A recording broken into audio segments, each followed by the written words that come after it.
church pastor locking up people underground that Jesus Christ is governing in the following the constitution.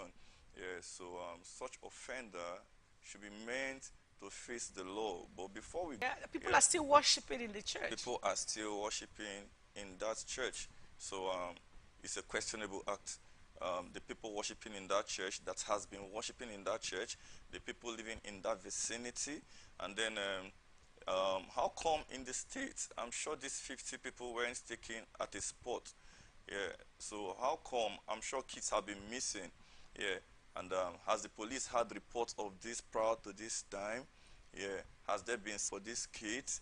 And then have they carried out their investigation up to these houses, like these areas where this thing happened? Yeah, what was the response they got from the people living in these vicinities? Do you understand? And then um, the kids should also be interrogated. Where were they adopted from? You know, so this is a case of insecurity in our country. Um, it shows that the security sector of the country, because in a country where 50 children at a time will be adopted or kidnapped and then kept in a place underground in a church for over a day, two, a week or more. Do you understand? And the government, have they created or have they made an alarm of this situation before now, prior to this time? Who is aware of this thing? Do you understand? So the security section is not working, and they should also be questioned why the offender should face the law. And then the church members also should also be interrogated. Yeah, because this could be a case of alibi.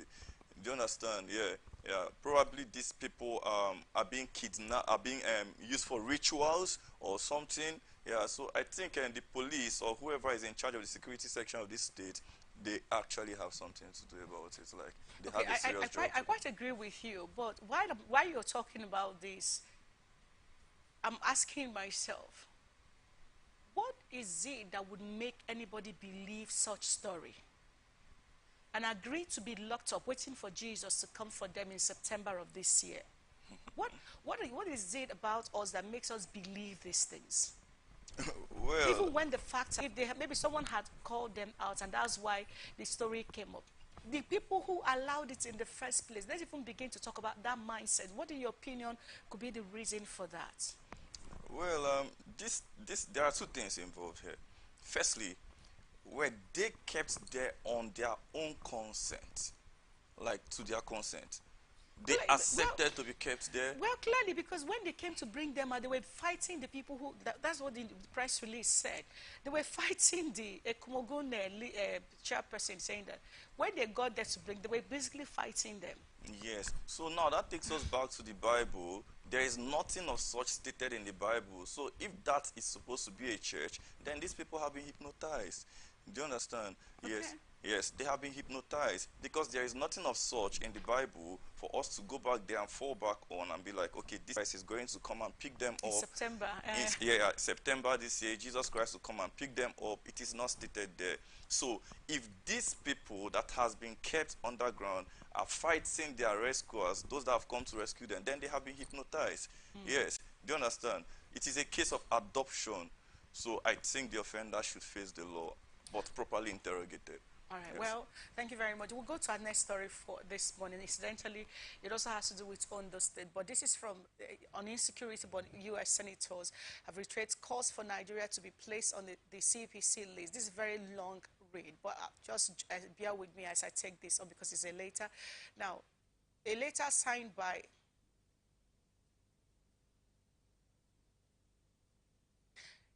U.S. Senate in a letter signed by Senators Josh Hawley, Mike Brown, Tom Cotton, Marco Rubio, and James M. Inhofe have listed the June 5th war terror attack and the killing of Deborah Emmanuel Yakub as evidence of persecution of Christians in Nigeria. In the letter, they said, as you are well aware, horrific acts of deadly violence have been committed against Nigerian Christians in recent weeks, including the massacre of churchgoers on Pentecost Sunday and the stoning of Christian college students. Sadly, such videos has become all too familiar for Christians in Africa's most populous country.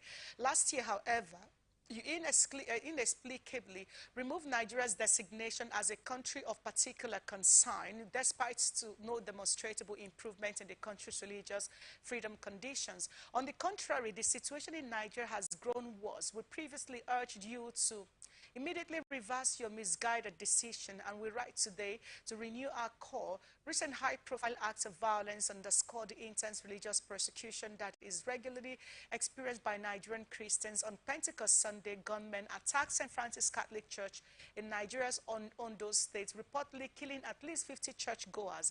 Last month, a violent mob brutally stoned to death Deborah Samuel Yakub, a student at Shehu Shagari College of Education in northwest Nigeria.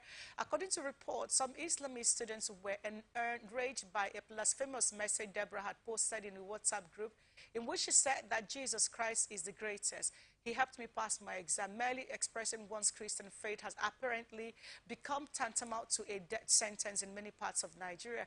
Religious violence and intolerance directed toward Nigerian Christians has worsened in recent years.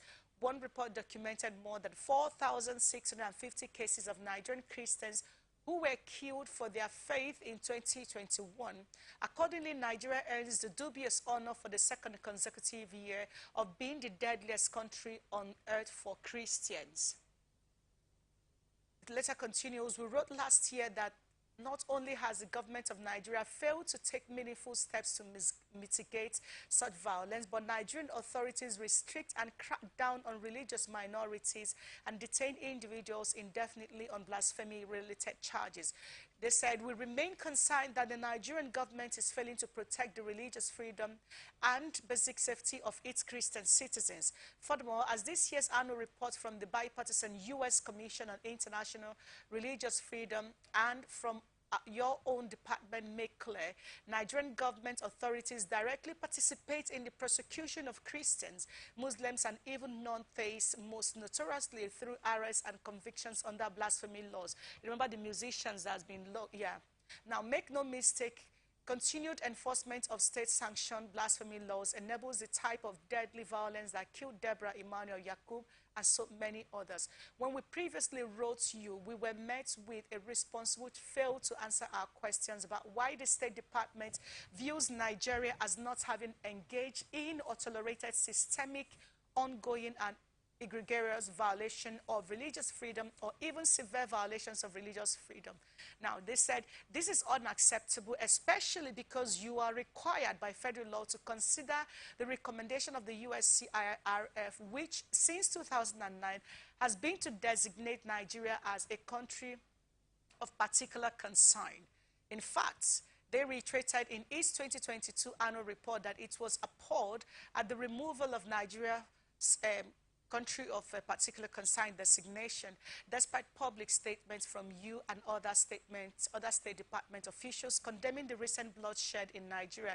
The fact remains that the department still does not officially regard Nigeria as a severe violator of religious freedom. That they finally said, the State Department released a 2021 report on international religious freedom on June 2nd, which starts the 90-day timeline for the department to make its religious freedom designation. Now, given the abysmal state of religious freedom in Nigeria, it is incumbent upon you to revert last year's decision and redesignate the country as a country of particular concern. The moment demands that you do so without delay. I had to take such a long read on this. Now, sometimes we are in Nigeria, we don't understand how bad it looks. The issue of placing Nigeria in the group of countries of particular concern is not just about, oh, it happened to Deborah Yakub. Oh, it's in Ondo State. It's been happening. Ike Kweremadu is in the UK over alleged organ harvesting. Exactly. And his wife, they are in detention. When they got to the courts, who are you? Nigerians. That includes you, that includes me. That includes all of us. So the U.S. senators are asking the U.S. government to basically list Nigeria as a country with particular concern. What does this say to you as a Nigerian? Yes, I trust the U.S. For some certain decisions that they take. Nigeria, even without the U.S. Wanting to include Nigeria as a country for particular concern, if we have the right, myself, you, the rights or the freedom to choice of religion has failed. It has been faulted for a long time. These killings has been going on and on. We remember when the cleric was killed and beheaded. We all watched that live on YouTube. That was horrible nightmare to so many of us. And the killings of the 50 people, churchgoers, the killing of Deborah Yakubu, and then lots more of them has been happening. First of all, I'm going to say that Christians in Nigeria has failed themselves. Yes, they failed themselves because Nigeria is not an Islamic country. And if you check, the government of Nigeria has always been occupied by Christians and Islamists, Muslims. What are the Christians doing? These killings has been going on and off their people. Yes, do you understand? They just sit back and relax. They are after what they get from the government, from the administration they are in. They are after going back there the next time to acquire more wealth. They are not after the security of their own people. Such can't happen to Muslims. It can't just happen. Has it ever happened? I can't remember any of that happening to the Muslims. Do you understand? Yeah, so Christians can't be killed, and especially it happens more in the northern areas of the country, in the northern zone of the country. Do you understand? So we don't understand. Yeah. Yes, that's not the vision. So there's a deviation somewhere. So some people have to sit back because the Christians have been crying. Yes, the Christians have been crying, and we have Christians right there on the seat also. Yes, in the edge of power. Yes, do you understand me? So they have to discuss. They are the voice. They have gone there to represent their people. They have to discuss. They have to look into it. But since they have failed, I approve that Nigeria should be reinstated quickly into a CPC. Yes, country with particular concern. They should do that with immediate Now, effect. let's say they succeed, because I don't see how not this time. I don't see how the U.S. Senate is going to play down on this. The reason is very simple. When this Ondo massacre happened a few weeks ago, recall that a day or so later, the government came out to say it's ISWAP, or ESWAP as they call them. Now, Ondo governor came out in an interview, in an interview with an international journalist, said no, it has nothing to do with this terrorist organization, that when these people kill, they leave traces that says this is what they have done. Exactly. However, that is not the case. And a lot of people have come out to say it is not the terrorist organization. Yet this government till date is here. The arrest has been done, and Metoku seem to be doing more than the official security institutions we have in the country, bringing that to bear on our image and what that leaves us. Because when Nigeria is placed on the list of country of a particular concern, it takes a whole lot for that to be reversed. This government over time will have a way of reacting to things, trying to defend themselves. Do you see them doing anything if this becomes a thing, or before it becomes? Do you see this government making any move that ensure that Nigeria's name is not going to go into the list of countries of particular concern? Interest, yes, interest of a certain group of people. Yeah, so I think the root of this is not just done by terrorists. Yes, if some defaulters in the country, yeah, it should have been handled by the security agency of the country.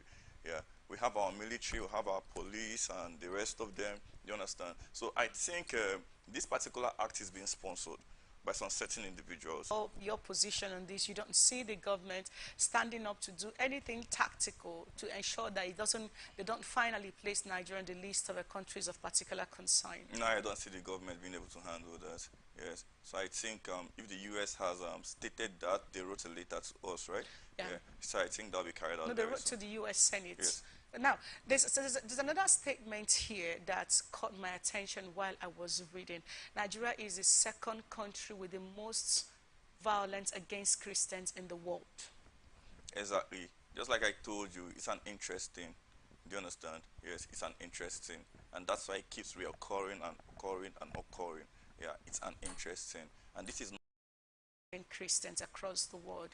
Do you see us getting away from this anytime soon, looking at the kind of government that we are running in the country right now? Yes, I actually see us getting away from this. It all falls back to leadership of the country. Yes, it all falls back to leadership of the country, and that's why they have a chance. Yeah, and that falls back. I'm going to reinstate that falls back to the 2023 election. There's a a very big chance for Nigerians at large to arise, especially the Christians.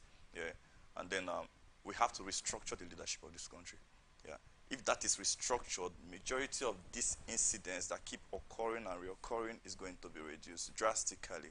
Do you understand? Yeah, we have to restructure this country, and then the moment the government is restructured, which is the people, then these issues has to be discussed. I know this is not just the only way to handle this. You get? How about the drones? How about the CCTVs? Yeah, why can't we know the carriers of these drones? Why can't we know the people doing this? And they keep repeating and they repeat it and they repeat it again, and they can do it tomorrow. Do you understand? Yes, and this keeps happening. In as much as Nigeria remains one, it's not an Islamic country. Yes, it is a Christian and Muslim. You have the rights to worship. You have the rights to your religion. Do you get? Yes, so I think Nigeria needs to put their security in place. And if you leave the government the way it is, that it will never be done because it's an interesting. All right. Yes. All right, we'll be right back to you, Honorable Smart. Now, speaking of 2023, there's still fire on the mountain over the Ekiti 2022 election. INEC has no excuse for withholding upload of results 2 weeks after the election. This is according to Soko. We'll take a short break and we'll be right back.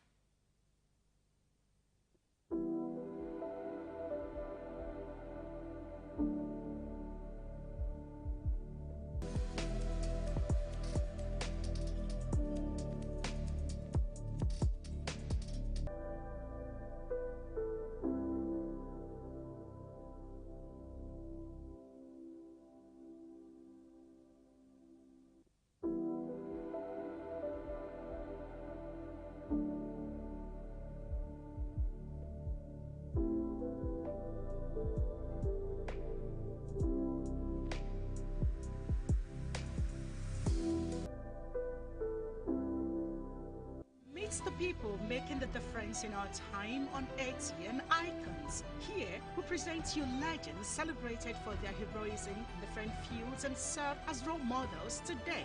ATN Icons, showing every Sunday 8 p.m. to 9 p.m. on Atlantic Television Network, StarTimes DTH channel 194, ATN Live on Google App Store, Facebook Atlantic Television Network, YouTube Atlantic Television Network, Instagram Atlantic TV Network, Twitter Atlantic TV Net. For sponsorship 0810 634 1777.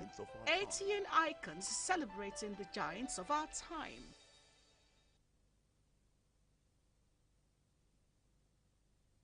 The people, the candidates, the party, the campaigns. What really makes an election year?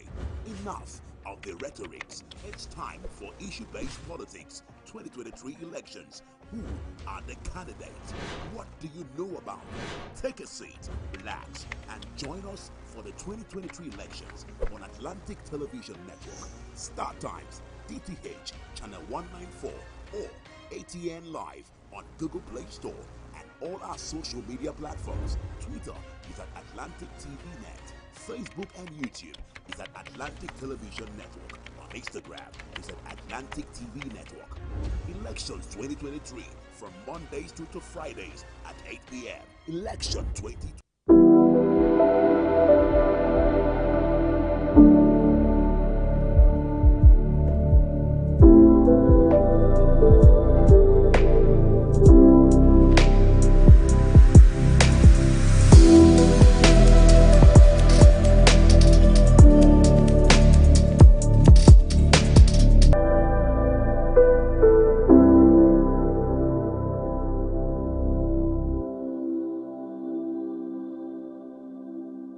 Right, good to have you back. You're still on ATN Sunday Talk. We're going to our next story for this morning. I'm still having this conversation with Honorable Smart. Now, the Shegoni campaign organization, SOCO, has accused of the Ekiti 2022 governorship election on its server. SOCO claimed the delay was in order to protect a falsified version of results awarded to All Progressive Congress, Mr. Biodun Oyemaji, who is a winner. Now, the Director of Media and Publicity of the campaign organization, Mr. Jackson Adebayo, said this in a statement that was made available to journalists in Ado-Ekiti yesterday. Adebayo said INEC summary of local government results from EC and 8 and summary of the Ekiti election results on Form EC 8D are yet to be uploaded on the server, thereby making compilation of materials by the legal team and filing of petition by the Social Democratic Party being Governor Oni now, former Governor Oni, Asiwaju Segun Oni, to challenge the victory of Biodun Oyebamji, the APC candidate at the Election Petition Tribunal. Pretty difficult, they said. So far, INEC has uploaded a summary of unit results on Form EC8A and what results on Form EC8B. Wondered why the INEC should be afraid or is afraid to upload the results, if not for the reasons of wanting to perfect the falsified figures it has used to rig for the APC perfectly before uploading the result to its server. Adebayo said this should be investigated because the INEC has no excuse for withholding upload of results 2 weeks after the elections. Honorable Smart, good to have you back. Thank you. INEC and server are two conversations that Nigerians don't want to hear again. That's because of what played out in the 2019 elections between Atiku Abubakar and Buhari presidential bid. It's 2022. We are getting set for another election year. If 2 weeks after they are yet to upload Ekiti State's governorship election, as in their server. Remember, these things are computerized. They are no longer issue of, okay, type this, enter this, keep this paper, bring another paper. And it's not an analog thing. It's a digital process now. And if after 2 weeks, INEC is yet to upload a full server, just make it public. Yeah. Is there something we should be afraid of here, looking at 2022? Those that could be behind it, not like I'm trying to be to side the INEC. I'm trying to be plain right here. So, secondly, firstly, I think the INEC should be heard from, and then also Olusegun Oni is a popular candidate. Otherwise, he's not the only opponent that has lost in the election. Yeah. So I think if Segun Oni has some facts, yeah, normally he should have his record. Everybody has a record. Yeah. The Beavers technology shows the record for the election and the rest of them. So if INEC should eventually upload the result and it contradicts what every other person has, he has a case. Yes. So I think INEC should be called for, and then INEC should be heard from, because I'm not going to pass any judgment right now to say INEC is trying to manipulate something or this or that. It could be any factor behind this. And what are some of these factors? Yeah. What are some of them? Because see, it's not even about Governor Ni and his campaign organization. It's about, like, Ekiti is usually the litmus test for what happens in the main. How long will it take? This information is out there. I'm sure INEC, they must have seen it. Now, what will it take for INEC to make the process transparent enough for people to have faith? Because these are one of the reasons why people say we're not going to waste our time, because INEC is controlled by the government. The APC who won the election in Ekiti State APC is the ruling party. This is an APC government, so to say. So if INEC, after 2 weeks, is yet to upload the results of the Ekiti election, it's supposed to be a digital process. Definitely. So what are some of the technical factors? Has the server disappeared again, or what are some of the technical? The reasons. Now, what's the point I'm trying to make? I am trying to say that if the technology used to conduct these elections, reviews the region. I want to have faith in our system. That's the point I'm trying to make. 24 hours, they called the result. Not so? Fine. We all heard the result. Now, everybody has a record of that result. So you won't be able to make calls. Do you understand? Yes. So let's even assume that, sorry to interrupt you, please. Let's even assume that it's a server downtime. And this is just 16 local governments, less than 800,000 people who, there are about 900,000 registered voters in Ekiti State, about 740 something accredited voters. We don't know the number of results that were accepted in the process, but let's even look at it that it's a 700 and something thousand. So if INEC is unable to upload this in 2 weeks, Ekiti State means of a processing the results. Now, if INEC is unable to do that for just 16 local governments, we're talking about 700 and something local governments now. If they have a server downtime, is it going to take them 2024 to get us the results? Well, one other thing in your estimation, though. Yes. One other thing I'm going to say to INEC is this. I think the way Nigeria is going, I don't think it's right for Nigerians, INEC personnel, Nigerians, to conduct the INEC, for them to be the ones to announce results, compute results, and announce results. Yes, I think we can get some external bodies. Yeah, we can come in affiliation with some external bodies. Yeah, to do that for us, because there's familiarity. Yeah, and one way or the other, rigging might happen. It's very, very possible. Do you understand? So I think after the election has been conducted, it goes off from our hands. It goes off from our hands, but the concerns are still there, because we're talking about being able to present the results of. I look at Kana, I look at Falga. What hearing from INEC, call on the INEC chairman, and then they should hear from him. So he is going to call on his unit at Ekiti State and know what's holding their result. Yeah, I think is what I believe in fair hearing. Yeah, so I'm not going to say anything about that, like to give a side to anybody. Yeah, it could just be a political interest, like the alarm that has been raised could be just based on political interest. So I think everybody should hold on to their evidence, of how the election went. You have the results, you have a clips, and you have every evidence. And then when the result comes out, it contradicts what you have. And then you make a case. But it has happened in 2019. When the result came out, it contradicted with what Atiku had. And in the system this time around, if you watch even the judiciary, there's a bit change recently. Do you understand? Yeah. And then question. All right. Yes. Professor Yakub Mahmood, we are waiting for you. It's been 2 weeks since Ekiti election, and we don't have the actual results published on your server. I should wait for PVC registration centers at polling units.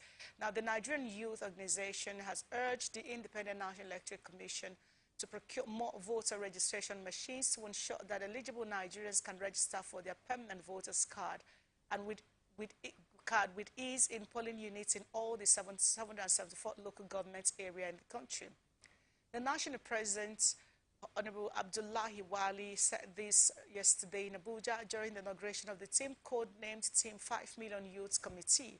He also commended the commission for introducing the bimodal voter accreditation system, BVAS technology, which he said had removed thuggery and ballot box snatching. However, he urged INEC to improve on BVAS, especially during the Osun State governorship election and the 2023 general elections. The team would set up structures in each state of the Federation and the FCT, the 774 local government areas in the country, and the 8,812 wards to serve as a platform to mobilize young people for 2023 election and also to address voter apathy.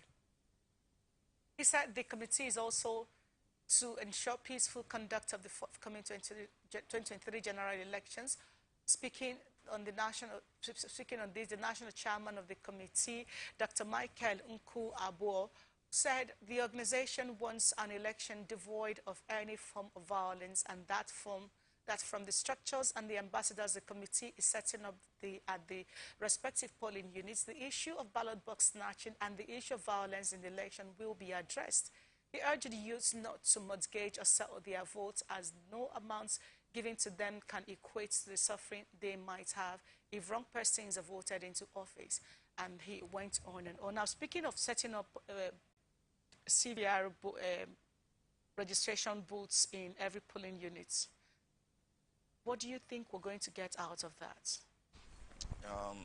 The setting up registration polling. Yes, yeah. The continuous voters registration exercise. Okay, They're like asking that at extension. every polling unit in every local government, you know, the 880 something thousand wards, that they want polling to have polling, just like you're going to ward this. Yes. You have these polling units. That there should also be the voters registration Exactly. points, Yes. where people can walk in easily and not have to register. go to distances and all register. that. Yeah, definitely. Just like I think this case of voters registration shouldn't be something that comes up just before the election. I think it should be something that is just there, just the same way after giving birth. I think that same thing should be applied the moment you get to 18. Your birthday 18th, your 18th birthday, the next thing you should think of is getting your voter's card. It should always be there. You walk up to any of the INEC offices close to you, and then you get your voter's card. So doing, there won't be this rush. Yeah, you get. So this awareness should be created, and then the governments have to improve by making this thing to always be there. Do you understand? Just like getting your driver's license. The moment you want to drive, you automatically know you have to get your driver's license. Yeah. So once you are 18, you know you have a right to change, to effect a change in this country. So doing, the country is going to improve. Do you understand? So I think this is also a starting point by putting the CV every unit. Yeah, that's going to enable everybody to get registered.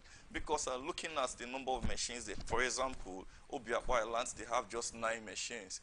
And massive Yes. Obiakpo Yes, and they have over 800 and something, almost 900 units. How are they supposed to do that magic? Do you understand? I spoke with the representative and the lady in charge of Obiakpo registration, and she was crying out to me like, how is she supposed to do that? But she's trying her best, and she wants to be remembered for this. Yeah, she wants, even if this is the only thing she achieves, she leaves office, she wants people to say, this lady tried. And I was like, Mama, try manage the one they have. The crowd everywhere is too much. And my word to INEC is, if they continue this way, people are going to lose faith in them, and they might just be losing it. Yeah. They might be losing it. Because after this election, if INEC continues the way they are going with the Ekiti state, then there might be a need for INEC to be restructured, for their system to be restructured. Yes, because Nigeria youth cannot go out there in their masses to get their voter's card and then their votes do not count. Because when their vote doesn't count, that means they do not count. Yeah, because your vote is you. Do you understand? Yeah, your vote is you. The biometric card has everything about you. So that is you. Do you get? So every vote needs to count. So INEC needs to go back. They have technical problems, server problems, anything they have to go and work on it. Because whichever way Ekiti State election goes, it justifies the fate that people are going to have for 2023 election. Everybody's arm-folded, watching, observing what's going to happen there. Yes. And then for the CVR they are trying to set up, is a very good one. I need them to set that. Everybody needs them to set that up. She has gotten to an extent like it's society. Yes, they can't bear it. People are suffering in this country. Yes, they are suffering everywhere. Graduates can't even get job. They can't feed. You barely feed 3 times square meal in this country. In a country like Nigeria, you know how many millions of oil that Nigeria produces in a day? And yet they still borrow money now and then. Do you understand? Yes. It's over 1 million. You multiply that by the price of dollar. Do you understand that? Yes. So Nigerians need to choose their leader, and that is what's going to happen this time around. So whatsoever INEC, the federal governments can do to make sure the CVR goes round, they have to do that. They're in the position to do that now. This is the last chance for them. Because Nigerians are losing it. Yeah. Because Nigerians are losing it. They are the verge of it right now. Yes. So they are trying to give this a last chance. The fear that some of us have, the rate at which young people are interested in this election. Exactly. Good thing that INEC, Professor Mahmoud, came out last week to say, okay, we are not going to stop the process, we're going to continue the process. But what this youth group is asking, like you have also been advocating this morning, is can we have the registration points Everywhere.